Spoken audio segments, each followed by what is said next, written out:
Aleluia!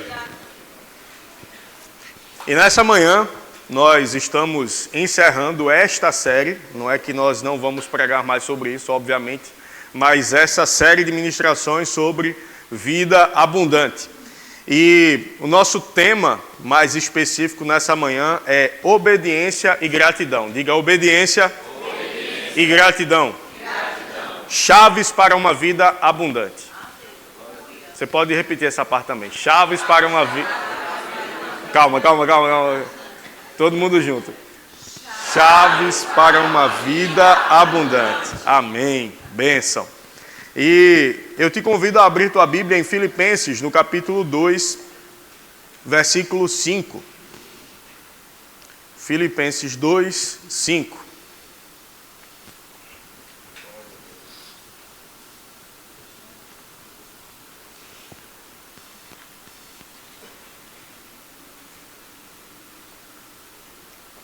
E vai dizer assim: tendes em vós o mesmo sentimento que houve também em Cristo, que sendo Deus, pois ele, subsistindo em forma de Deus, não julgou como usurpação o ser igual a Deus. Antes a si mesmo se esvaziou, assumindo a forma de servo, tornando-se em semelhança de homens e reconhecido em figura humana. A si mesmo se humilhou, tornando-se obediente até a morte e morte de cruz. Pelo que também Deus o exaltou sobremaneira e lhe deu o nome que está acima de todo nome. E a gente vai parar um pouco e vai refletir em cima dessa passagem. Aqui a gente vê uma passagem que fala de Jesus e nos diz para termos o mesmo sentimento. A palavra sentimento no original, ela não quer dizer algo que você sente, mas nessa passagem ela quer dizer disposição mental. Tende em vós, ou seja, tenham em vocês a mesma disposição mental que Jesus teve. Que sendo Deus, ele não julgou como usurpação o ser igual a Deus, ou subsistindo em forma de Deus, que é a mesma coisa, mas vai mudar de acordo com a versão.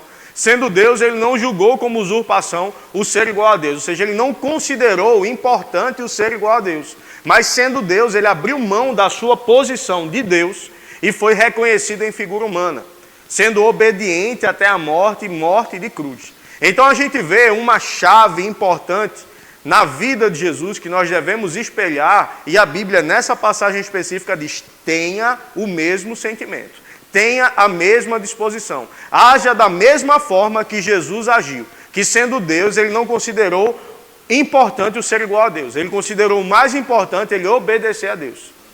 A Bíblia diz que ele foi obediente até a morte e morte de cruz. Então Jesus não foi obediente por conveniência.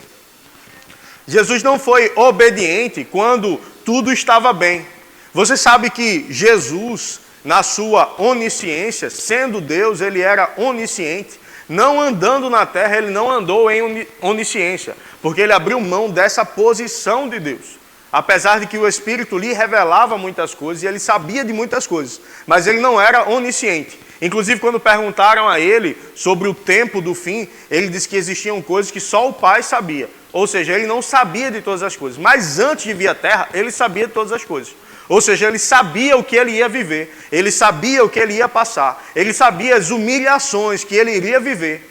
Ele sabia o quanto ele seria confrontado, o quanto ele seria humilhado. Ele sabia que existiria um momento em que o próprio Pai lhe daria as costas, porque na cruz, quando ele recebeu o pecado de toda a humanidade, Deus ele não tem comunhão com o pecado. E aí Jesus olha para o Pai e ele o vê de costas. Ele vê que o Senhor, naquele momento, não tinha comunhão perfeita com ele, porque ele se fez pecado por nós. Ele recebeu no seu corpo o nosso pecado. O pecado da humanidade estava sobre ele. As feridas da humanidade, as doenças da humanidade estavam no corpo dele. Em Isaías diz que ele foi moído por causa das nossas transgressões, ferido por causa das nossas iniquidades. O castigo que nos traz a paz estava sobre ele, e pelas suas feridas, pelas suas pisaduras, pelas suas chagas fomos sarados.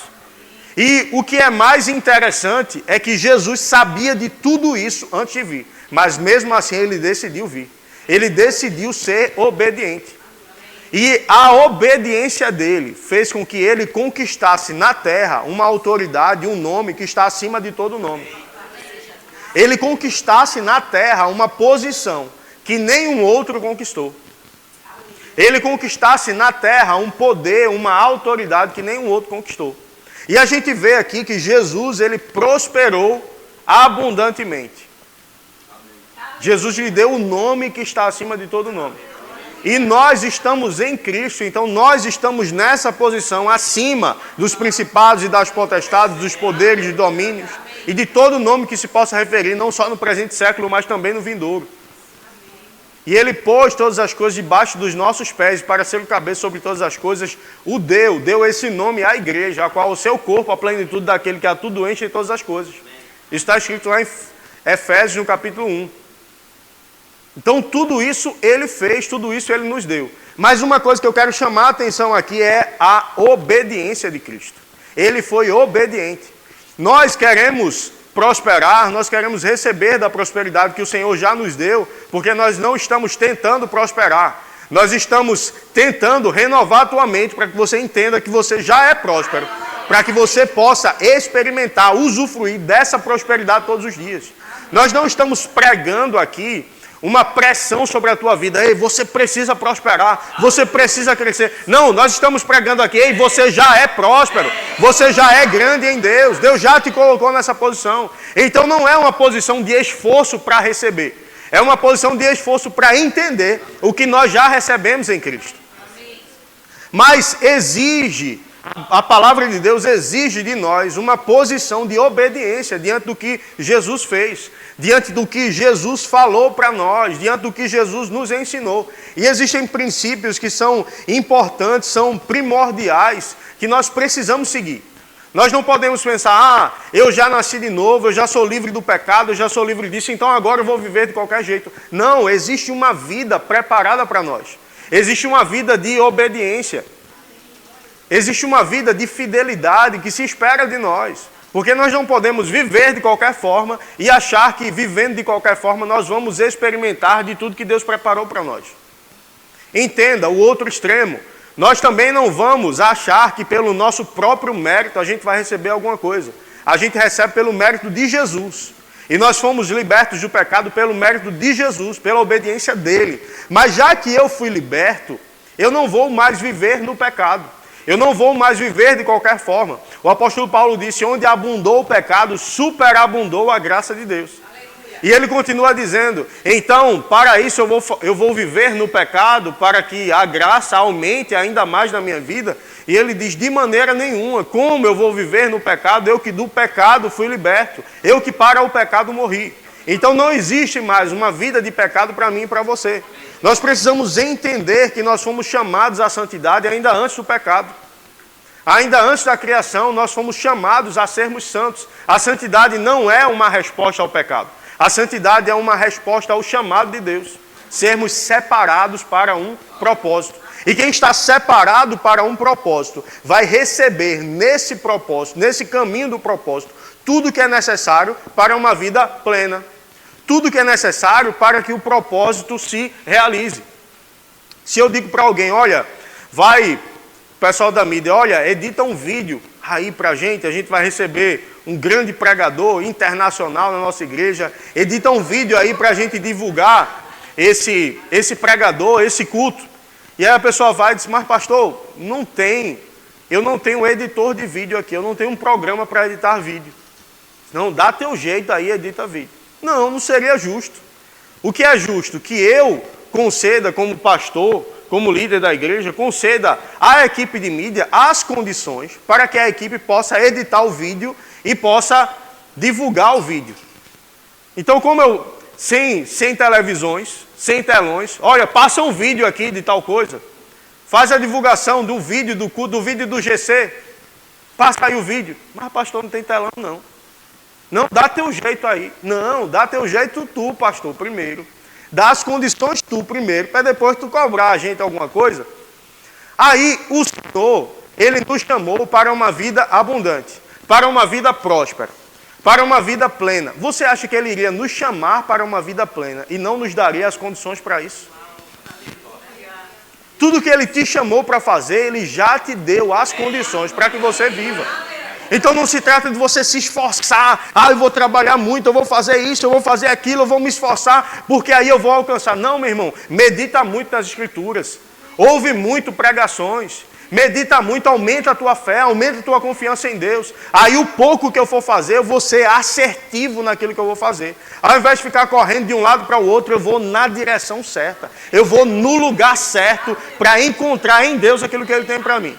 E eu não estou falando de não trabalhar ou de não fazer as coisas. O apóstolo Paulo disse, aquele que não quiser trabalhar, também não coma. Então é necessário trabalhar sim. A Bíblia ela não passa a mão na cabeça do preguiçoso. Lá em Provérbios vai dizer também, vai ter com a formiga, ó preguiçoso. Porque ela trabalha, no tempo que está sol, ela trabalha e guarda suprimento para o tempo da chuva. Um pouco para dormir, um pouco para toscanejar, ou seja, um pouco para cochilar, virá sobre ti a pobreza. A Bíblia fala sobre isso também. O descanso que eu digo não é um descanso de inatividade. É um descanso de entender, eu não vou me preocupar, eu vou agir sabendo que o Senhor me provê tudo que é necessário. Eu vou agir sabendo que não é na força do meu braço que eu construo, é na força da graça do Senhor, do poder do Senhor sobre a minha vida. Aí o que eu faço dá certo, o que eu coloco a mão prospera. Eu não quero trazer para você, como igreja, uma pressão de, ei, você precisa produzir, você precisa fazer isso, você precisa fazer aquilo. Ei, primeiro seja obediente ao Senhor. Cumpra os princípios do Senhor, porque a bênção dele te garante a prosperidade. E uma das coisas muito importantes que nós precisamos ser obedientes na palavra é no dízimo e nas ofertas. A Bíblia diz em Malaquias 3,10, trazei todos os dízimos à casa do tesouro, para que haja mantimento, e provai-me nisto, diz o Senhor, se eu não vos abrir as janelas dos céus e derramar sobre vós bênçãos que vocês não conseguirão medir. Bênçãos sem medida. Sabe que existe uma bênção sem medida da parte de Deus para nós? Malaquias é Antigo Testamento, ou seja, antiga aliança, uma aliança inferior, baseada em promessas inferiores, e nós que estamos em Cristo. Qual é a medida dessa bênção? Que nós não podemos medir. E ele diz, faça prova de mim, provai-me nisto. Provai-me nisto é, faça prova. Se você for dizimante, se você for dizimista, se você for ofertante, faça prova de mim. E você vai ver se eu não vou abrir as janelas do céu. A única passagem na Bíblia em que o Senhor manda fazer prova dele é em relação aos dízimos. Aí eu digo, eu quero, eu creio, tudo que eu fizer vai dar certo, tudo que eu colocar a mão vai prosperar. Eu vou crescer em tudo. É importante dizer, é importante crer, é importante se encher de fé. Ei, mas não adianta eu fazer essas coisas e não cumprir os princípios. Não adianta eu me esgoelar, gastar toda a minha voz, ficar rouco, como eu fiquei semana passada, mas não foi porque eu gastei toda a minha voz, não. Ficar rouco de confessar a palavra. Se eu não cumprir os princípios da palavra, ela não vai funcionar para mim. Se eu não for dizimista, eu não estou nesse lugar de proteção. Porque as minhas atitudes estão abrindo brecha para que o inimigo possa agir nas minhas finanças. Por quê? Porque eu estou dizendo, Senhor, o Senhor é dono da minha vida, mas nas minhas finanças não. Até aqui o Senhor manda, mas daqui para cá não. A Bíblia diz, onde está o teu coração, aí está o teu tesouro. Então, por onde circula o nosso dinheiro, vai indicar aquilo que é importante para nós. Tem gente que gasta muito dinheiro com streamings. Ele tem o streaming da Disney, ele tem o Globoplay, ele tem Netflix, ele tem todos os streamings. Isso indica o quê? Que para ele é muito importante assistir filme, assistir série. Eu não estou dizendo que tem alguma coisa de errada nisso. Estou dizendo que indica que isso é importante para ele. Tem gente que gasta muito dinheiro nos bares, em bebidas, em farras. Isso indica o quê? Que essa parte da farra é muito importante para a pessoa. Tem gente que, se você olhar, Pix frequente, quando você vai na parte de Pix, geralmente tem chaves frequentes, Pixes frequentes. Qual é a primeira chave lá, frequente, para você? Isso indica muito do que é importante para você. Para onde o teu dinheiro tem circulado? Onde você tem colocado a tua confiança? Porque o dízimo é uma prova também da confiança no Senhor. Porque eu digo, Senhor, eu entendo que eu não vou conseguir me prover pelo meu próprio trabalho, mas eu confio no Senhor, e a primeira parte eu entrego ao Senhor. O dízimo não é algo da lei. Alguém vai dizer, o dízimo veio com a lei. Ei, o dízimo ele já é mencionado na Bíblia muito antes da lei. E o dízimo continua sendo mencionado na Bíblia no Novo Testamento. Vamos lá, Gênesis 14, 18, na NVI. Do 18 ao 20 a gente vai ler. Se você puder acompanhar na tela.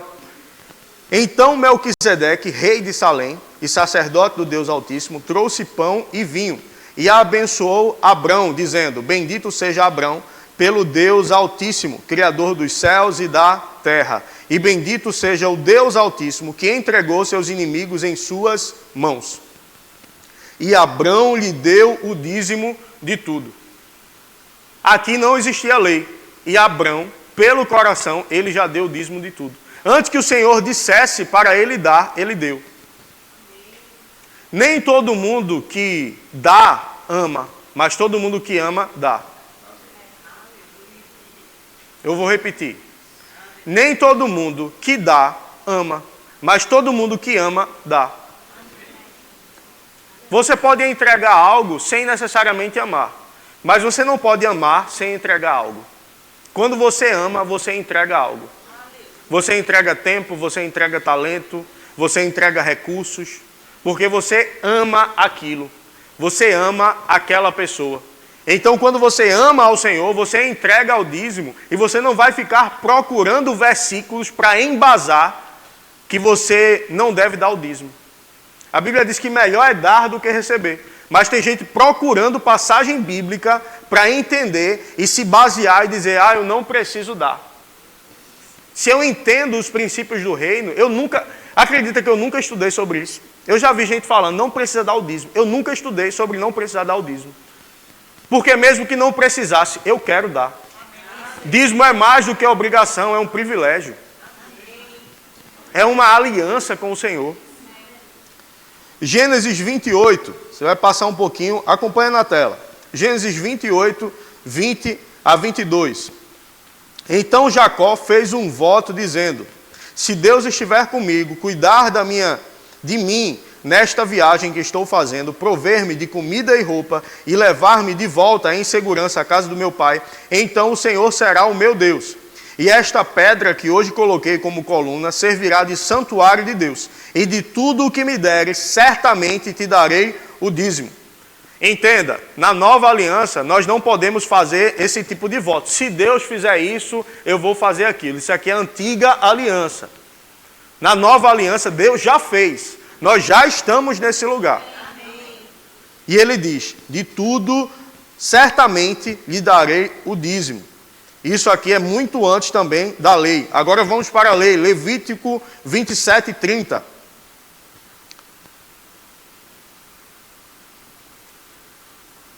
O dízimo de tudo que a terra produzir, seja dos cereais, seja das frutas ou de qualquer outra colheita, pertence ao Senhor. É consagrado ao Senhor. Está assim na tua Bíblia também? Está assim na tela aí que você está lendo. Anota para conferir na tua Bíblia, para não pensar que eu combinei, mudei ali a versão e botei para projetar algo que não está na Bíblia. Aí, pastor, tá bom, entendi que o dízimo veio antes da lei, entendi que o dízimo está na lei, mas no Novo Testamento nós não estamos mais na lei. No Novo Testamento acabou a lei. No Novo Testamento, na verdade, o Senhor ele subiu o padrão. Lá no Sermão do Monte, ele falando com todos os que estavam ali, e ele em várias passagens também, conversando, tanto com os discípulos como com a multidão que o acompanhava, ele dizia, olha, ouvistes o que foi dito, se alguém matar, será réu de morte. Eu, porém, vos digo, se alguém no seu coração tiver raiva do seu irmão, já é assassino. Ou seja, na antiga aliança era, se você fizer, é pecado. Na nova aliança se você pensar, se você deixar isso chegar no teu coração, você já pecou. Só que na nova aliança nós temos o Espírito Santo dentro de nós, para nos conduzir a uma vida de santidade. ele aumenta o padrão, mas ele aumenta o recurso que ele te dá para você andar no padrão que ele te chamou para andar. Se ouvisse o que foi dito, quem adulterar vai também ser digno de morte. Mas eu, porém, vos digo, se alguém olhar para uma mulher, para outra, né, com um pensamento impuro, esse já é adúltero. Esse já adulterou. Então, quanto ao pecado, quanto a essas coisas, a gente vê que o Senhor, ele aumentou, ele subiu a régua, ele subiu o padrão. E por que no dízimo eu acho que ele diminuiu? Se em outras coisas a exigência no Novo Testamento é maior, porque nas finanças, na minha obediência quanto às finanças, a exigência é menor. Aí Jesus vai lá,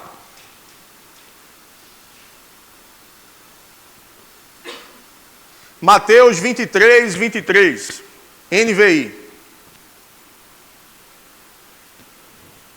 Ai de vocês, mestres da lei e fariseus, hipócritas. Fariseus eram um grupo político e religioso que se mostrava muito fiel, eles se mostravam fiéis ao que Deus os chamou para fazer. Isso é ruim, pastor? É. Eles queriam apenas se mostrar sem ser. Isso é ruim. É importante nos mostrarmos para inspirarmos a outros, para darmos um bom testemunho, mas sermos verdadeiramente. Só se mostrar sem ser, está errado. Eles se mostravam. Eles, quando jejuavam, e a gente até, com um grupo, a gente conversando ontem, até falei sobre isso. Eles jejuavam, e imagina a pessoa estar jejuando, aí eu venho para a igreja jejuando. Bom dia, irmãos. Eu quero falar com vocês hoje sobre obediência à palavra. Eu estou um pouco fraco porque eu estou jejuando. Já desde ontem eu estou sem comer nada. E vocês sabem, eu sou muito espiritual. Então, por isso, eu não poderia deixar de vir pregar para vocês.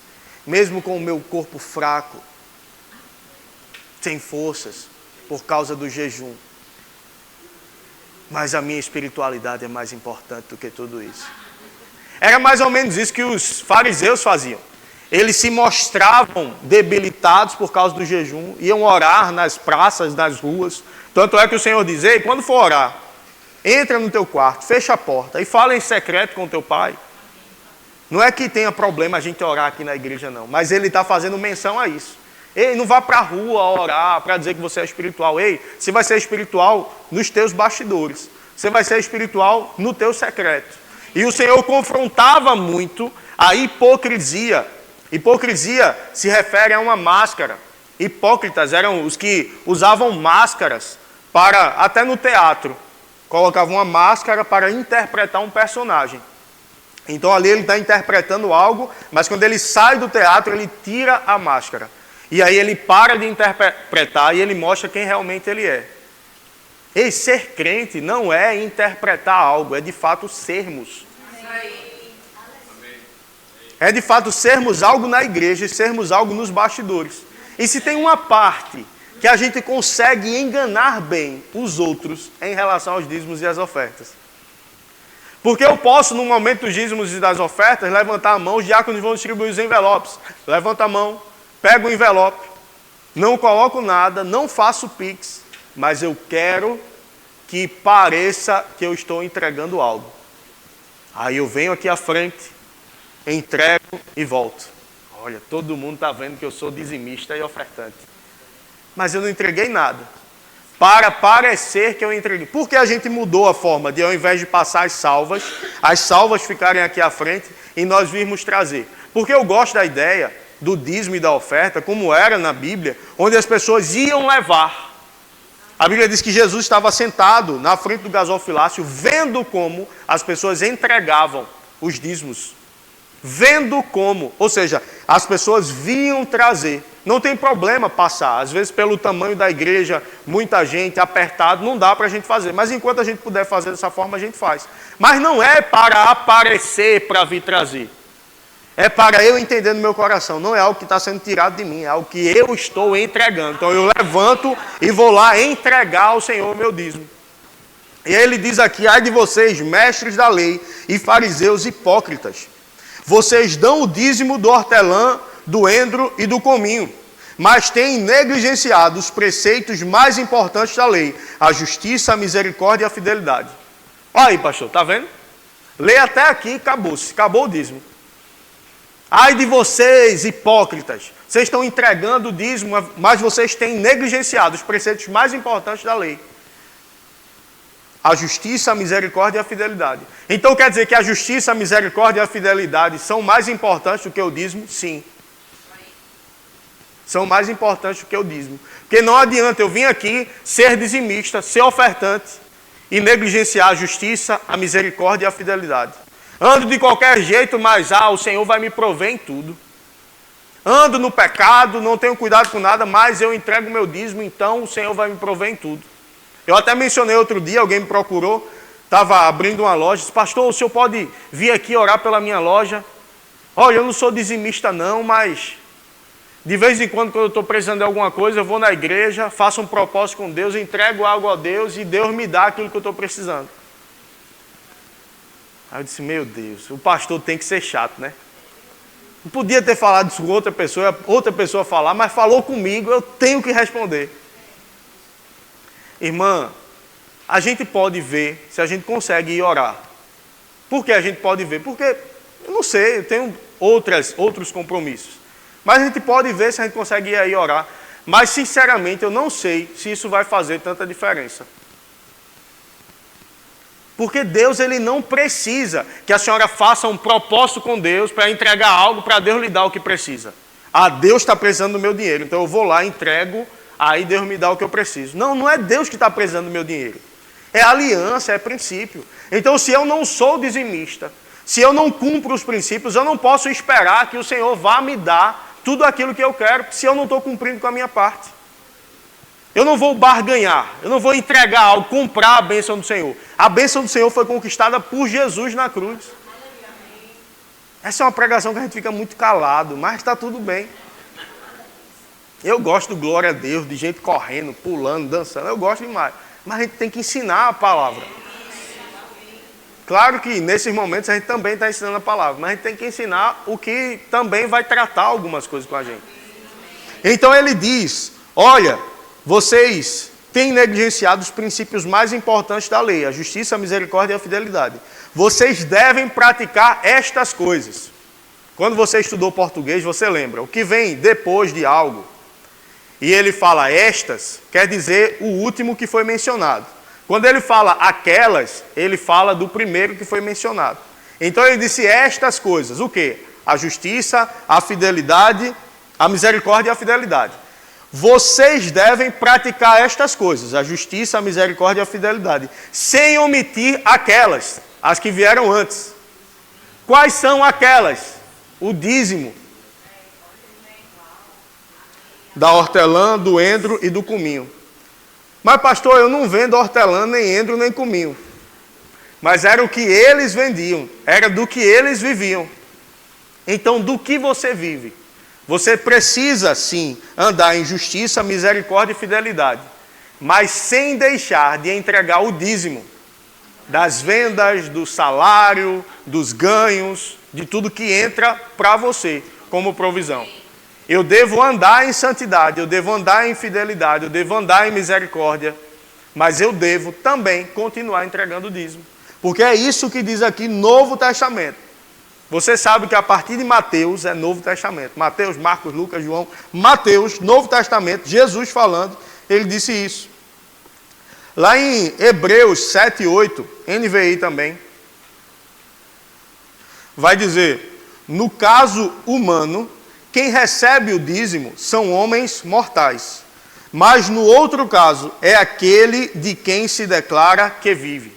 Ou seja, o dízimo, existe algo humano.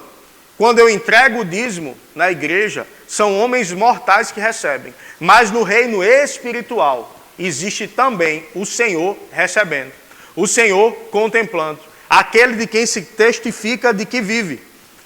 Também contempla, também recebe. Então entenda, eu preciso ser obediente aos princípios. para que eu possa viver a vida abundante que o Senhor preparou para mim, eu preciso ser obediente nos princípios. No livro, eu estava com ele em casa, eu procurei aqui no Verbo Shop, não tem, mas nós vamos comprar mais. É desse tamanho também o livro, Obediência nas Finanças, de Kent Reagan. Então é um livro que você lê, se você lê devagar, você lê em 30 minutos. Kent Reagan, ele fala de uma família que trabalhava na colheita de algodão. E você sabe que a colheita de algodão não é algo simples de fazer. É algo árduo, é algo penoso. E elas recebiam muito pouco. E a mãe era viúva, se não me engano, e tinha 5 filhos. E os filhos iam lá colher. Quando ela recebia $1, ela pegava 10 centavos e corria para entregar ao irmão Reagan, que era o pastor da igreja, estava à frente da igreja. E ela dizia: irmão Reagan, eu quero lhe entregar logo, porque eu sei que se eu ficar, tipo, o culto é amanhã, se eu ficar até amanhã eu vou gastar, então eu vou lhe entregar logo. E ele dizia que sabia da necessidade da família, e muitas vezes ele recebeu, fechou a porta e começou a chorar, porque ele não queria receber. Mas ele disse: se eu não receber, eu estou tirando delas o que elas podem receber cumprindo os princípios. E ela disse, e ele refere que uma dessas crianças foi crescendo, mas ela tinha algum tipo de dificuldade cognitiva. Ela tinha um retardo cognitivo. E aquela criança com 14 anos, ela se comportava como uma criança de 7 anos. Repetiu a escola várias e várias vezes e não passava. Na igreja, ela agia como crianças de 3, 4 anos de idade. Engatinhava, se ela precisasse ir para uma outra fileira, ela ia por debaixo das cadeiras engatinhando. E ela disse que ele disse que em um dia, num culto, aquela criança, no meio do culto, do nada, sem que ninguém falasse nada com ela, quando fez o apelo, ela se levantou e foi receber o Senhor Jesus. Se não me engano, com 14 anos. E naquele mesmo momento, ela foi batizada com o Espírito Santo. E a partir dali, ela começou a ter uma mente de uma adolescente da idade que ela tinha. Ela precisava que pessoas dessem banho, que pessoas a penteassem, que pessoas a vestissem, que fizessem... Ela não tinha uma criança de 3 anos. Uma criança de 3 anos. Ela precisava que os outros fizessem tudo isso por ela. E disse que daquele momento em diante, ela não precisava mais de nada. Ela fazia tudo sozinha, passou um tempo... 18 anos, 19 provavelmente nesse período, um rapaz se apaixonou por ela, começaram a conversar, aquela jovem se casou, e aquele rapaz, ele foi para uma guerra, se não me engano, viajou para cumprir uma missão, voltou, foi isso? Voltou, e ela prosperando, crescendo, mas num acidente, o marido dela morreu, e ela já tinha filhos, recebeu um seguro, e começou um negócio onde ela construía casas para vender. Depois de um tempo, o irmão Reagan volta naquela cidade, ele já tinha saído, ele volta e pergunta pela jovem. E aí a pessoa leva ele para fora da igreja e diz: olhe para ali, aquelas casas que estão sendo construídas. É a empreiteira dela que está construindo aquelas casas. E ela continua sendo dizimista e ofertante hoje. E ele disse que chorou de novo, mas não o mesmo choro que ele chorou há anos atrás, quando ele recebeu o dízimo. Porque foram fiéis naquilo. Quando tinham muito pouco, foram colocados no muito. Meu irmão, é a nossa fidelidade na estação atual que nos prepara para a próxima estação. É a nossa fidelidade onde nós estamos hoje que nos prepara para o próximo lugar. E outra chave, já a segunda de 2, né? Você não ficar preocupado, o pastor pregou meia hora a primeira chave. Agora é para a segunda. Então, a segunda chave, muito importante, que eu vou ser mais breve nessa, a gratidão. Ei, eu não devo dar o dízimo com raiva. Eu devo dar o dízimo com gratidão. Eu tenho uma aliança com o Senhor dos Senhores, com o Senhor dos Exércitos, com o Deus de tudo. Ele diz: meu é o ouro, minha é a prata. Todas as riquezas são dele. Meu irmão, eu tenho uma aliança com esse Deus. E além de ter uma aliança com ele, ele é o meu Pai. Meu irmão, quando eu dou o dízimo, eu tenho que dar o dízimo tão alegre, tão grato por poder ter essa oportunidade de entregar o dízimo, de entregar parte do que eu recebo a Ele, sabendo que Ele é o dono de tudo, sabendo que Ele me provê em tudo. E ei, não entra nessa de eu preciso ficar milionário, eu preciso... Existe palavra liberada aqui, tem gente que vai ficar milionário aqui. Mas entenda, não é na força do teu braço. Não é me esforçando para isso, é entendendo pela fé eu vou viver. Eu quero chamar Nino.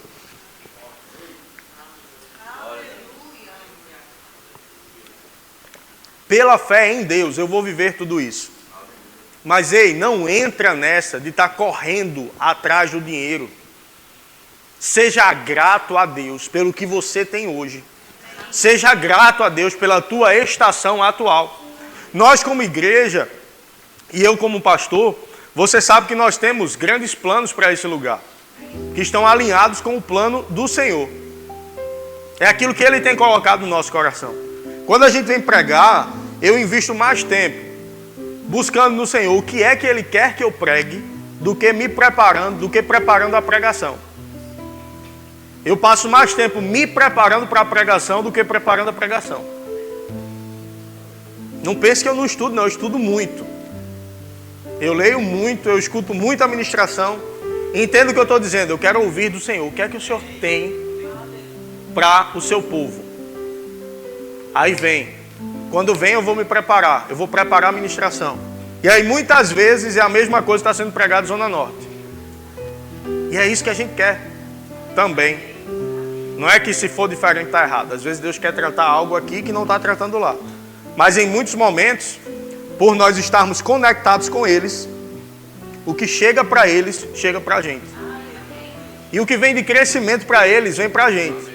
E eu não sei se você sabe, eles compraram um terreno do lado, estão negociando os outros terrenos. E a mesma coisa vai acontecer aqui. Os donos de terrenos, de casas nos arredores, têm procurado ele. Procurado o pastor Humberto, dizendo, ei, quer comprar não? Ei, vai acontecer aqui. Pessoas procurando, ei, quer comprar minha casa, quer comprar meu terreno? Eu vou dar uma condição diferente para vocês. Ei, esse quarteirão aqui, ele vai ser invadido pela igreja Verbo da Vida já. E o outro terreno, a gente compra também. Eu não esqueci não, daquele que eu mostrei a foto para você ali. Eu continuo declarando. Ei, essa igreja não é algo pequeno que Deus está fazendo aqui. É algo muito, muito grande. Muito grande. Ei, mas entenda, eu não fico vivendo em função de quando isso acontecer. Eu creio para essas coisas. Eu me alegro nessas coisas, mas eu me alegro no hoje. Eu me alegro na igreja que nós temos hoje. Nós estamos numa excelente igreja. Você não diz isso? Nós estamos num excelente lugar, com um excelente povo. Meu irmão, como eu sou grato a Deus. Como eu sou grato a Deus pela minha casa, pela minha família, pela minha esposa, pelos meus filhos. Eles ainda vão nascer, mas eu já sou grato por eles. E eu também não vivo em função de quando isso acontecer. Eu sou grato pelo hoje. Eu sou grato pelo momento hoje com a minha esposa. Pode viajar mais tranquilo, sem todo o trabalho que tem com a criança. A gente almeja muito a criança. Mas antes disso, deixa eu aproveitar o hoje. Eu sei de lugares que eu vou chegar, ministerialmente, profissionalmente, espiritualmente, financeiramente. Eu creio para tudo isso, mas eu me alegro no hoje. Que lugar que eu moro hoje. Ah, eu não gosto não desse apartamento não, são muito pequenos. Tudo bem, eu que tenho que gostar. Quem mora sou eu. Uma vez eu estava no trabalho com um livro. Aí a gente foi para uma reunião em outro lugar e eu levei o livro. Aí eu cheguei, aí tinha um colega lá que eu nem conhecia. Colega porque era da minha profissão. Que livro é esse aí? Aí eu virei, era Os Segredos dos Milionários, alguma coisa assim. Aí isso aqui. Aí, eu não gosto desses livros não. Pronto. Eu estou mandando tu ler. Quem está lendo sou eu. Ei, seja grato. Ah, mas os outros dizem isso, os outros... Ei, seja grato. Quem tem que ser grato é você. Quem tem que gostar é você. Quem tem que se alegrar é você. Então não fica esperando, quando essas promessas se realizarem, quando isso acontecer, eu vou ser feliz. Seja feliz hoje. Aproveite o tempo hoje. Por um tempo, meus pais moraram numa casa muito boa, com piscina. E isso eu já era casado e a gente ia para lá. Eu acho que por um tempo até a gente aqui na igreja, quando a gente dormia na casa deles no Recife, a gente dormia lá. E alguns dias de comunhão lá atrás, na área da piscina, um churrasco, a gente na piscina e tudo. Eu gosto de piscina. E a gente conversando. E eu me lembrei dos tempos em que eu era criança e a gente morava lá em Moreno, numa casa que tinha mangueira. Não era mangueira árvore, era mangueira. E a gente, às vezes, no sábado, meu pai ia lavar o carro colocava na calçada, tinha um recuo maior numa parte da calçada, lavava o carro. E quando terminava, eu e meu irmão pegava a mangueira aí. Tem até foto disso. A gente com a mangueira e um molhava o outro. Aí meu pai entrava na onda também, a gente molhava meu pai. Aí no quintal de casa, um quintal bem pequenininho, tinha uma caixa d'água lá em cima, aquela caixa de cimento, não era essa forte e leve que tem hoje. Era aquela caixa d'água de cimento, ficava lá em cima. E no cano da caixa d'água tinha meu pai improvisou uma bica. E aí tinha um cano assim, e abria e caía aquela água. Aquela bica, que não tinha um chuveiro ali, era a água caindo. E a gente tomava banho ali, às vezes no domingo, depois do almoço, aquele calor, a gente ia lá, ligava e ficava brincando naquela bica, como era bom. E aí, a gente na piscina, no churrasco, numa casa muito boa. E eu disse, pai, isso aqui é tão bom. Mas, ei, não é melhor do que aqueles banhos que a gente tomava na calçada de casa com a mangueira ou na bica, não. Ei, não fica esperando chegar aquilo. Ei, te alegra hoje. Tem momentos que não voltam mais. Na verdade, nenhum momento volta mais. Algo pode se repetir de uma forma parecida, mas não é o mesmo momento. Esse domingo a gente só vai viver hoje. 2025 nunca mais vai voltar. Essa fase da igreja nunca mais vai voltar. Ei, aproveita. Seja grato. A gratidão, ela libera o favor de Deus para a tua vida. Nós vivemos pela fé. E eu já dei essa ilustração. A fé é como se fosse a água. E a água rega as plantas, a água possibilita que as plantas nasçam, que as frutas nasçam, que os cereais nasçam, que a gente possa comer. Sem água a gente não poderia comer. Primeiro que a gente não vive sem água. Poucos dias a gente morreria. Segundo, nenhum animal vive sem água. Então a gente não ia ter carne para comer, não ia ter legume para comer, não ia ter cereal para comer, não ia ter nada. Então a água possibilita a vida. A água também nos limpa por fora. Quando você levanta a mão para adorar o Senhor, se você não tiver passado aquela água, o irmão do lado já sabe. Eita! Então a água limpa por dentro, limpa por fora, hidrata, dá vida. A água é fonte de vida. A Bíblia diz que a fonte de vida do justo é a fé. Então eu posso considerar e comparar a água com a fé. Sem a fé nós não podemos viver. Tudo que nós experimentamos de Deus é pela fé. Mas existe a água, ela tem encanações para chegar em lugares. Às vezes onde os animais vivem, onde as plantações estão. Você sabe que Petrolina é o maior exportador de frutas de Pernambuco, um dos maiores do Nordeste, se não for o maior do Nordeste. Não tenho esse dado atualizado. Mas Petrolina tem o rio São Francisco que passa por lá. Mas o rio São Francisco não passa dentro das plantações, passa por fora. Mas eles têm encanações para levarem a água para as plantações. Sem essas encanações, por mais que estivessem perto da água, não usufruiriam dos benefícios da água. Quanto a nós, eu gosto de fazer essa ilustração. A água é a fé. As encanações é a gratidão. Sem gratidão, a gente não vai deixar com que a fé chegue e alcance o resultado que ela precisa chegar, que ela precisa alcançar. Eu não tenho como andar em fé sem ser grato pelo que Deus já fez. Eu não tenho como andar em fé sem ser grato pelo que eu vivo hoje. A gratidão, ela libera possibilidade de você viver o favor de Deus sobre a tua vida. Ei, seja grato hoje. Jesus multiplicou pães, multiplicou peixes. Se você ler as passagens, eu não vou ler por causa do tempo. E tendo dado graças, partiu o pão. E tendo dado graças, ei, você quer viver multiplicação? Viva o dar graças antes. Viva a gratidão. Se você quer viver multiplicação, viva a gratidão. Pode ser até a frase foto essa. Se você quer viver multiplicação, aprenda a viver a gratidão. Pronto, assim fica melhor. Ei, seja grato hoje. Você já foi grato a Deus pela tua esposa? Pelo teu marido hoje? Você foi grato a Deus pelos teus filhos hoje? Você foi grato a Deus pelos seus pais hoje? Se os ainda tem, se ainda os tem. Você já foi grato a Deus pela excelente igreja que você congrega? Você foi grato a Deus pelo teu trabalho? Ah, pastor, mas o meu trabalho... Ei, seja grato a Deus pelo teu trabalho. É o que te dá substância para o teu crescimento profissional. Seja grato a Deus pelos que te perseguem. Eita! Agora forçou, pastor. Rapaz, eu tive um comandante que onde eu ia eu encontrava ele. E onde ele me encontrava, ele me derrubava.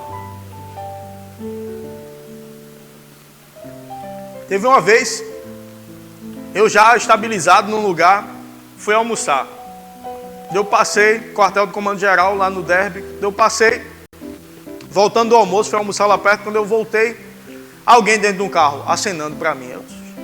Eu vi o reflexo do céu, você não vê direito quem está dentro.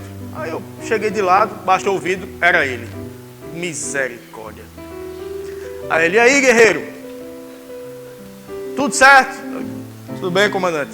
Apertei a mão dele. Aí ele, voltou da Força Nacional, que eu tinha ido trabalhar fora. Voltou da força? Voltei. Tá por onde? Misericórdia. Vai ele querer me derrubar de novo. Eu digo, eu estou aqui pelo Derby, comando. Aí ele está em que sessão? Misericórdia. Aí eu digo, eu estou em tal sessão. Aí disse especificamente, eu sou crente, eu não vou mentir. Eu digo, eu estou em tal sessão. Aí ele, tá bom, meu irmão, sucesso aí, tudo de bom. Eu digo, coxinha. Vai, né? Vai. Autarquia. Aí eu passei, aí cheguei com os colegas lá, eu disse, pessoal, deixa eu me despedir de vocês. Até mais. Que onda é essa? Aí eu disse, rapaz, eu encontrei um faixa ali. Hoje deixa de onda, eu digo, tá bom. Pô, espere. Quando foi na outra semana, Guilherme, vem aqui em cima. Lá numa sessão lá em cima. Aí eu subi. Aqui teu documento de apresentação. Tu não trabalha aqui mais não. Agora tu vai trabalhar em tal lugar. Sabia? Aí eu cheguei nessa outra unidade. Tu veio de onde? Eu vim de tal lugar. Oxi, tu veio de tal lugar trabalhar aqui. Aprontasse, não foi? Pronto. Aí quem chegava na sala, aí essa pessoa dizia, ó, aprontou, veio parar aqui. Senhor, o senhor tá vendo, né? O senhor tá vendo. Ai, tiraram onda. E eu fiquei sabendo depois, essa pessoa, ele foi falar com alguém do altíssimo escalão da polícia, contra mim. Inventou coisas lá sobre mim e falou. Então essa pessoa do altíssimo escalão, que só teria uma pessoa na polícia acima dela, quem é policial já entendeu a função dele. Só tem uma pessoa acima dela. Eu digo, tá ruim pra mim, né? Porque esse que tá acima dele é amigo dele. Então já deu ruim. E qualquer outro que quiser me ajudar, ele trava. Aí quando eu chego nessa outra unidade, aí muda o secretário de Defesa Social do Estado. O secretário de Defesa Social, ele está acima do comandante-geral da polícia. O secretário de Defesa Social assumiu. Quem é o secretário de Defesa Social? Eu trabalhei 6 meses com ele nas Olimpíadas, dirigindo e fazendo a segurança dele. Todos os dias era eu com ele no carro. Tinha dia que a gente ficava 18 horas juntos. Aí eu me tornei a pessoa de confiança dele e da família dele. Aí quando ele chegou, Guilherme, quer vir trabalhar comigo? Eu digo, ô chefe, já que o senhor insiste. Aí, ou seja, a pessoa do altíssimo escalão estava abaixo dele.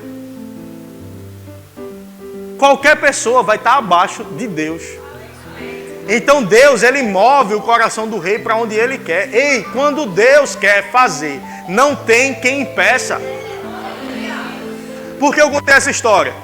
Porque de vez em quando eu estava assistindo televisão, aí aparecia esse abençoado dando uma entrevista. Porque a polícia militar do estado de Pernambuco tem trabalhado pela segurança das pessoas. Aí eu via ele. Aí eu digo, eita, que Deus te abençoe, que Deus te faça prosperar, que Deus faça você crescer em tudo, em nome... Aí eu não dava nem espaço para vir pensamento negativo, porque você não consegue pensar algo e falar outra coisa. Então quando vinha um pensamento, eu começava a falar bênção sobre a vida dele. Fala bênção, fala bênção. Aí, hoje ele está aposentado. Mas quando eu olho a minha história, a quantidade de vezes que ele me derrubou, todas as vezes que ele me derrubou, o Senhor me colocou num lugar melhor. Por mais que eu passei por um lugar pior, mas eu não permaneci lá. Rapidinho. Esse lugar que eu passei 18 dias. Aí quando eu digo as unidades por onde eu passei, quando eu converso com outros colegas, trabalhei em tal lugar. Foi, trabalhei um bom tempo lá. Quanto tempo? 18 dias. Foi de 1º de agosto a 18 de agosto. 18 de agosto, meu aniversário. Eu acho que Deus, ele se diverte com essas coisas. Acho que ele diz, eu vou fazer no aniversário dele. Deus, ele gosta de mimar a gente. Ei, mas seja grato. Eu nunca fui para essa unidade reclamando. Eu trago serviço de madrugada lá. Estava lá na cancela de madrugada, levantando cancela, baixando cancela. Levanta a cancela, baixa a cancela. Levanta a cancela. Um trabalho assim. Eu estava há alguns meses coordenando a segurança da chegada do presidente da República no Rio de Janeiro. Daqui a pouco eu estava numa sala com o presidente da República, o governador do Rio de Janeiro, prefeito do Rio de Janeiro. Fiz a segurança do comboio, puxei o comboio de segurança do ministro da Justiça, Alexandre de Moraes, na época. Oi, fale palavras de bênção sobre a vida dele. Aí, rapaz, onde Deus me colocou? Aí quando eu volto, aí tá eu. Levanta a cancela, baixa a cancela. Levanta a cancela, baixa a cancela. Aí quando chegava alguém do alto escalão, aí chegava, eu tinha que abrir logo a cancela, senão ele reclamava. Mas eu tinha que anotar no papel quem entrou. Aí se eu fosse perguntar o nome, ele achava ruim. Se eu demorasse para abrir, ele achava ruim. Aí entrava, e daqui a pouco, Major Fulano entrou. Rapaz, eu não sei não, entrou. Mas você tem que saber, todo mundo que entrou. Mas não é fogo. Aí quando eu pergunto, o cara acha ruim. Quando eu não pergunto, o outro reclama comigo. Levanta a cancela, baixa a cancela, bota casaco, tira casaco. O grupo de música pode vir. Aí eu digo, mas rapaz, Senhor, obrigado por essa cancela. Levanta a cancela. Aí de madrugada o fluxo diminuía muito. Eu estava lá,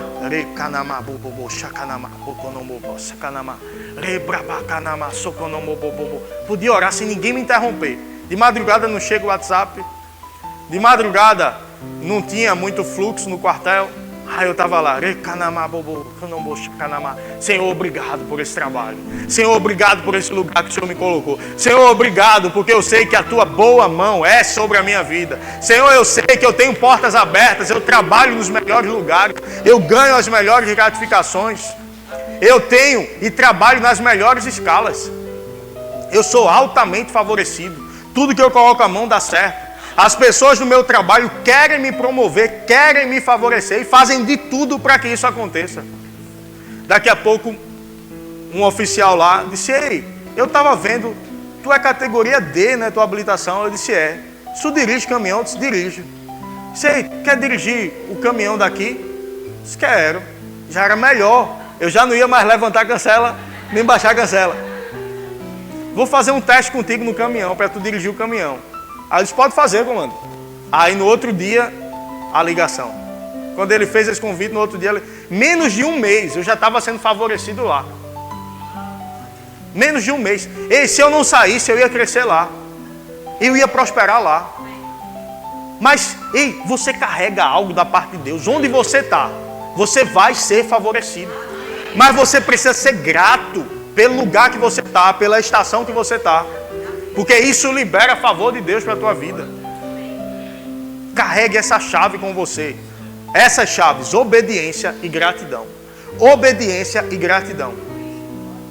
Grato pelo lugar. Aí vem a ligação, eu saio.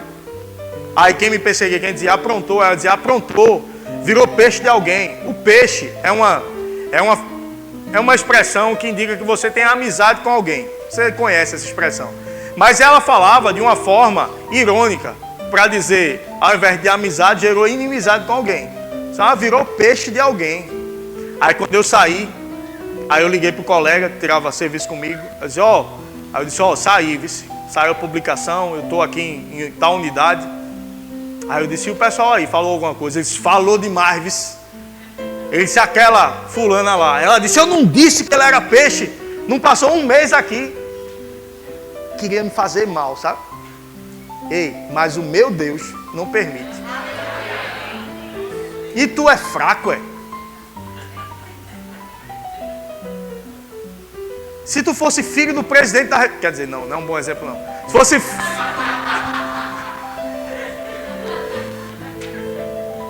Desculpa aí. Se tu fosse filho da governadora, tu acha que tu ia sofrer no estado, pelo menos enquanto ela fosse governadora, tu acha que tu ia sofrer? Trabalhando no estado, tu ia sofrer? Não ia nada. Tu é filho da que manda. E tu é filho de quem? Se o coração da governadora, ele inclina para onde ele quer. O coração do presidente, ele inclina para onde ele quer. Ei, mas o presidente faz isso, faz aquilo. Espera para ver. Espera para ver. Eu já assisti esse filme. Lá no final, vai dar certo. Lá no final, o mocinho ganha. Lá no final, aquele que estava lá, sofrendo, e agora, parece que não tem mais saída, ele ganha. E eu não estou falando de uma pessoa, não. Eu estou falando do Brasil, porque tem uma igreja. A igreja está sendo perseguida, isso e aquilo, contra a família. Ei, espera, eu já assisti esse filme. Deus, ele não caiu do trono. Deus, ele não perdeu o controle. Ele continua sendo Deus, Ele continua sendo o Rei dos Reis, Senhor dos Senhores, e Ele é teu Pai. Aprenda a ser grato na estação atual. Confia no teu Pai. Não te preocupa, não é na tua força. Teu resultado não é na tua força. Quando você está preocupado, você está dizendo, Senhor, eu não confio que o Senhor consegue resolver isso. E não tem como eu ser grato e preocupado ao mesmo tempo. Não cabe no coração gratidão e preocupação. Se eu estou preocupado, eu não estou grato. Se eu estou preocupado, eu não estou confiando. Se eu não estou confiando, eu não estou em fé. Mas se eu sou grato, não existe espaço para preocupação. Se eu sou grato, existe espaço para descansar. Se eu descanso, é porque eu confio. Se eu confio, é porque eu tenho fé.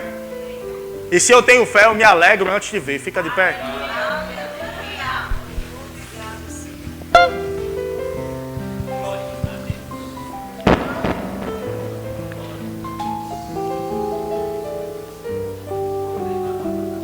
Pode chover canivete, eu não solto essa palavra. Pode o sangue dar na canela. Pode ter pressão por todos os lados. Eu não solto essa palavra. Não solta essa palavra, meu irmão. Não solta as promessas que Deus fez para a tua vida. Não solta as promessas que Deus fez para a tua casa, para a tua família. E seja grato na condição que você está hoje, sabendo que Deus está cuidando de você. Tem uma anedota de uma ilustração. Uma pessoa que chegou para um sábio, um homem chegou para um sábio e disse: sábio, eu estou muito apertado financeiramente, não tenho dinheiro, vivo sem conseguir pagar as coisas, o que é que eu faço? Ele disse: case. Mas sem dinheiro eu vou casar. Disse: case. Tá bom. Casou. No outro ano ele procura o sábado de novo. Sabia aí? Ele disse, agora é que tá ruim mesmo. Agora é que complicou. Agora o que eu não pagava para um, agora eu não estou pagando para dois. Ele disse, tenha filho. Ter filho? Tenha filho, tá bom. No outro ano ele volta.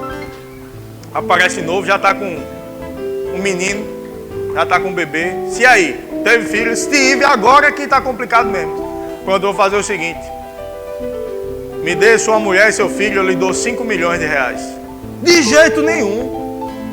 Vá para lá com essa conversa. Eu não vendo minha família por nada nesse mundo. Não tem dinheiro que me faça vender minha família. Disse, é mesmo? Então quer dizer que há um tempo você não tinha nada. E agora você não vende o que você tem por nada? Será que você não está rico e não percebeu?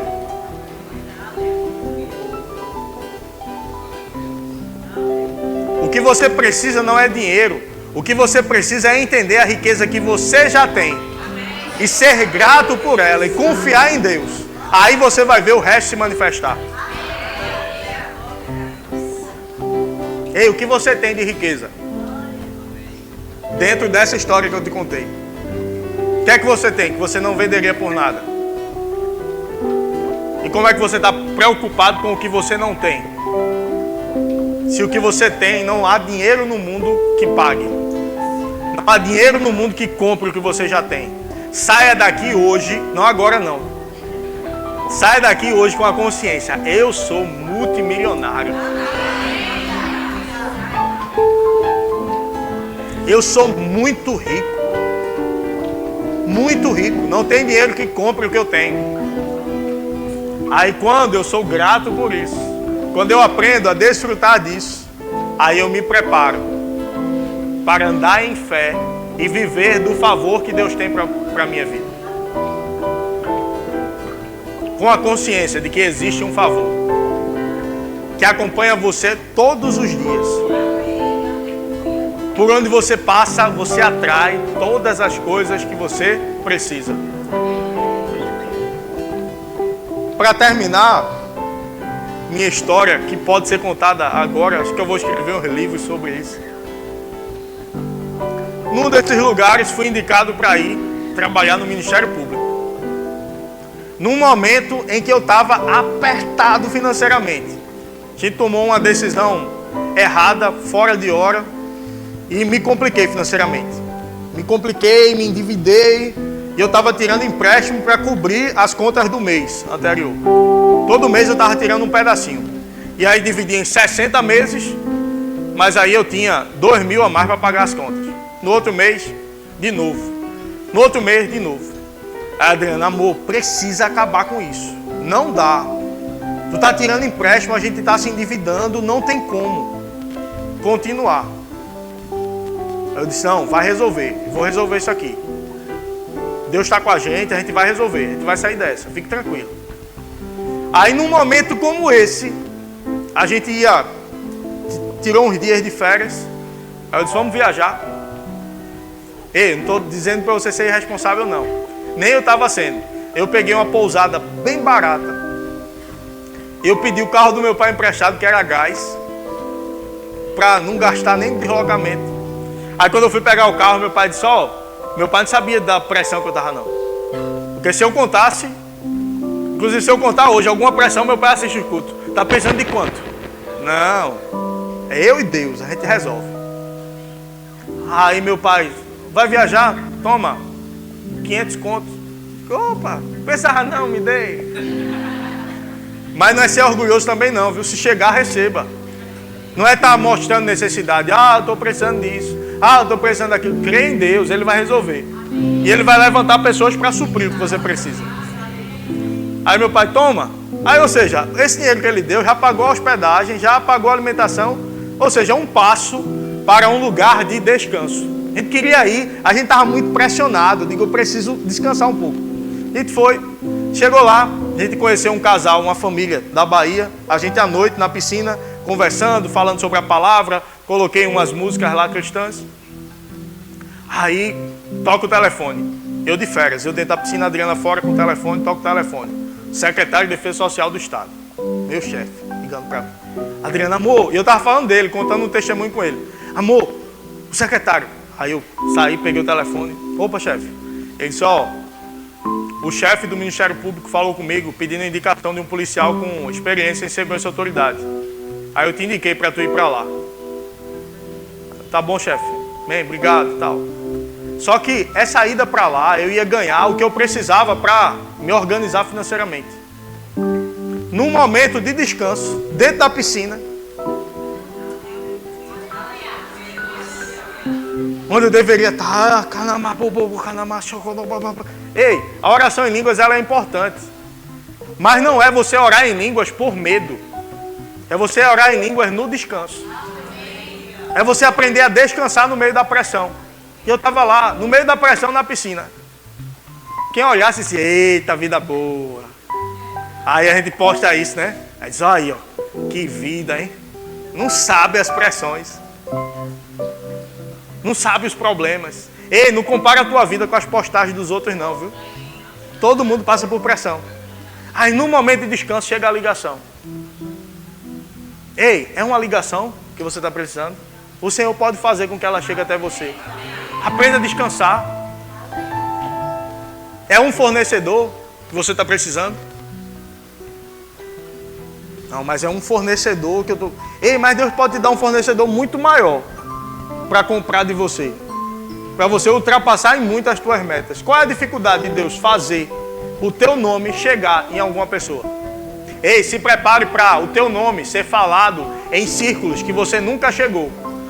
Vão falar de você e vão entrar em contato com você. Vai ter gente aqui recebendo ligação de pessoas que o Senhor estará movendo corações para te favorecer. Não é, pastor? E aí você, não, mas eu nem conhecia ninguém lá. Ei, você não precisa conhecer não, o Senhor conhece. Ele sopra o teu nome. Alguém que te conhece, que conhece alguém, que conhece alguém, conhece alguém, chegou lá teu nome. Ei, te prepara, gera expectativa nisso. Se alegra hoje, seja grato hoje, mas gerando expectativa com o que Deus está fazendo.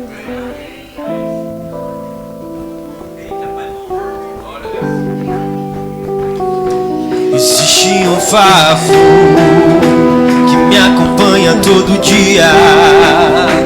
Por onde eu passo eu atraio todas as coisas que eu preciso. Existe um favor que abre as portas do possível e traz respostas de lugares de onde eu nem imagino. Eu chegarei em lugares que ninguém jamais chegou, pisarei em terras que ninguém jamais pisou, por causa do favor de Deus. Eu chegarei em lugares que ninguém jamais chegou, pisarei em terras que ninguém jamais pisou, por causa do favor de Deus. Eu sou abençoado ao sair, abençoado ao entrar, e por onde eu passar, abençoado eu sou. Abençoado ao sair, abençoado ao entrar, e por onde eu passar.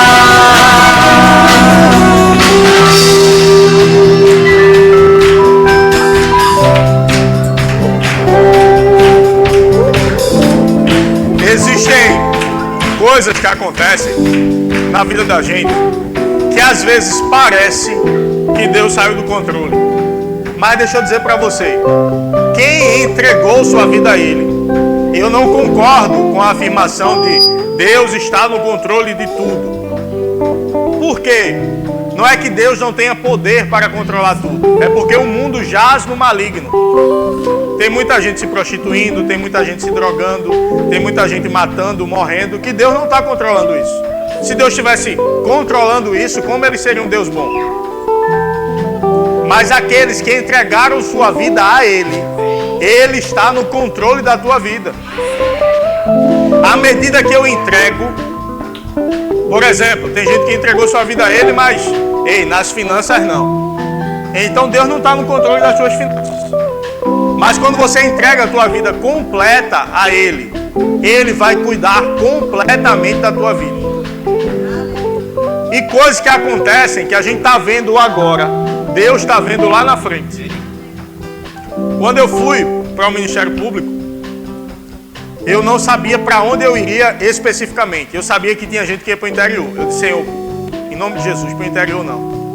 Eu quero ficar no Recife, eu quero ficar por aqui, tem a igreja aqui, tem isso, tem aquilo. Fui para o interior. Quando saiu a notícia, vai para o interior, eu disse, Senhor, obrigado, porque eu sei que isso é melhor para mim. Aí fui, continuei na igreja, dava para vir para a igreja no Recife e tudo. Com poucos meses, tem uma mudança na chefia do lugar. Todo mundo que ficou no Recife saiu. E vários dos que estavam no interior. Mas alguns, e foi o meu caso, que fiz um bom trabalho, fiz um bom relacionamento, a minha chefia local disse, ei, Guilherme não, Guilherme fica.